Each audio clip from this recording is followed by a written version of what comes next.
Most people, even now, when they think of the automotive industry, they think of the American automotive industry versus Japanese automotive industry. Now you hear about an Indian automotive industry. Well, the fact is there's no such thing as an American automotive industry. That the technology for American cars is built globally. The technology for Chinese cars is built globally.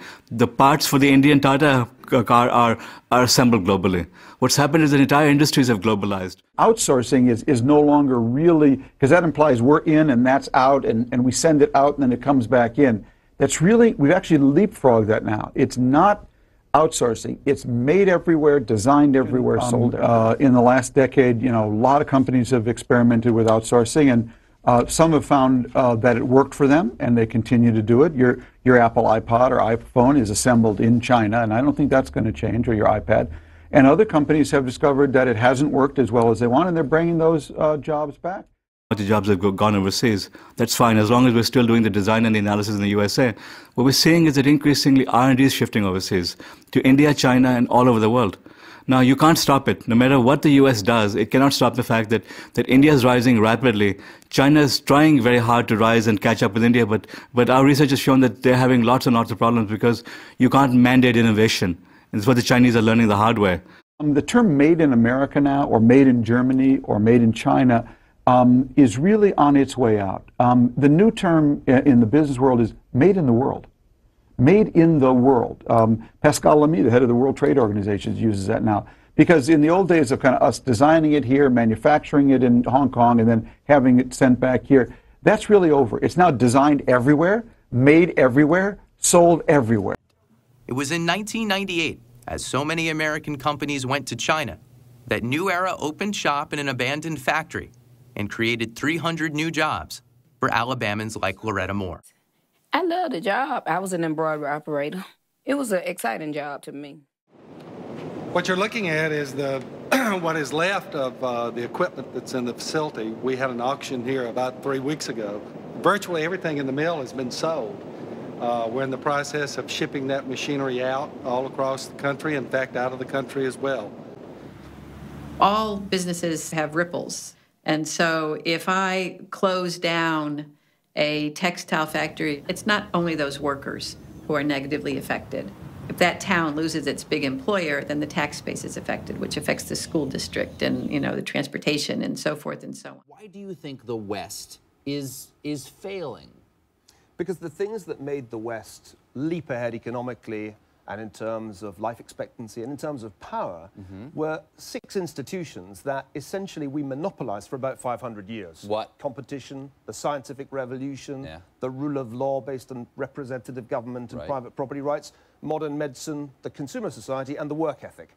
We monopolized those institutions and ideas for about 500 years, but we don't anymore, because other societies have copied them. China has embraced the Western institutions that work the best. Market capitalism, science, the consumer society. Now that China's embraced those things, it is on course to achieve an astonishing economic feat and catch up with the richest country the world has ever seen. It's hard for us to face that that's happening on our watch, but it is. But you can get angry at the Chinese, you can blame the Chinese, you can punish the Chinese. It's not going to stop them.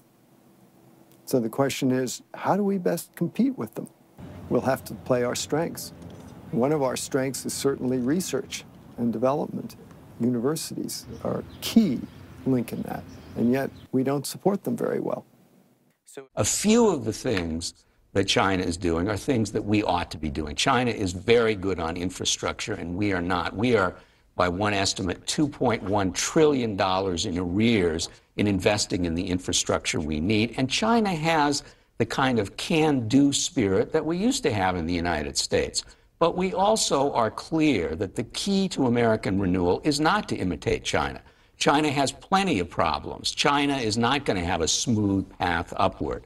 What we need to do is not imitate China, its economic or political system. What we need to do is get back to our own basic values and the best features of our own system.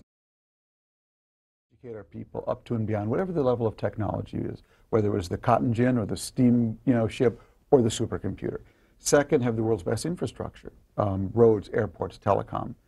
Third, have the world's most open immigration policy to attract the most energetic and entrepreneurial immigrants, so they'll start 25% of the companies in Silicon Valley every year. Fourth, have the best rules to incentivize investing and prevent recklessness. And fifth, have the most government-funded research to push out the boundaries of knowledge, so our entrepreneurs can then pluck off the flowers and start the next Sun and Intel and Google, etc. That was our formula for success. The China envy you see in the United States is really a comment on ourselves. It's looking in the mirror and not liking what we see. That we should look in the mirror. We should not like everything we see. We do need to change, but we don't need to be more like China. We need to be more like our own best selves. There are two things that we single out for attention. One is the political system. The political system is broken. The two parties are more polarized now than ever before for reasons that are deeply rooted and go back 4 decades and can't be fixed easily. And that means that they barely even speak to each other, let alone cooperate on the big things that we need to move the country forward. So there has been a serious degradation of the political system. Second, our values have changed. And what we emphasize is that there's been a shift from what we call sustainable values, that is values for the long term, to situational values, which are values that say basically do whatever you can get away with at the moment. That's what led to the financial crisis. So there's a problem with our politics, but there's also a problem with our values. And everyone, again, wants this kind of simple, quick answer. Greta, you know, this is very simple. We're either going to have a hard decade or a bad century. Okay, that is, either we're going to spend this next decade, roll up our sleeves, and do what got us here, this formula for success, get back to it, or we're going to have a bad century. There is no quick fix. There is no, simple answer to this. It's being what we were, getting back to the fundamentals. When will we all be locked in a factory making iPads for Chinese children? So the U.S. economy has been the biggest in the world since about 1872. Number one, Daddy. And it will be overtaken. International Monetary Fund says it will be overtaken by China in 5 years from now. 2016. All have to up our game. Believe me, I wish there was an easy answer to this. There isn't, okay? And the walls are gone. We've moved to a world of web. In this world, there are many more opportunities. And for people who are entrepreneurial, wow, I can start a multinational overnight now with almost no capital. If I have a great idea right now, Greta, I can actually go to Delta in Taiwan. They'll design it. I can skip over to Alibaba in Hangzhou. They'll give me a cheap Chinese manufacturer to make it. Jump over to Amazon.com and they'll do my fulfillment and delivery for pennies.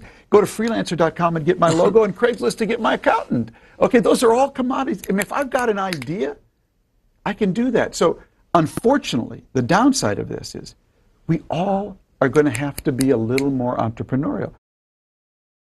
The condition of the United States and the need for American renewal is the most important foreign policy issue for the United States and the most important international issue in the world, because the world depends heavily on the United States. The United States pole that holds up the tent of the international system. The kind of role that the United States plays in the world, we both believe, is unprecedentedly constructive. But it requires a vigorous, prosperous, vibrant United States in order to sustain. We're in our 50s and 60s. We're retiring baby boomers. We got to find a job when we graduated from college. Your kids and mine are going to have to invent a job. We really discovered that America, its vigor, vitality, fate, and future, really is the biggest question in the world today. And if we don't get this right, your kids won't just grow up in a different America. They'll grow up in a different world.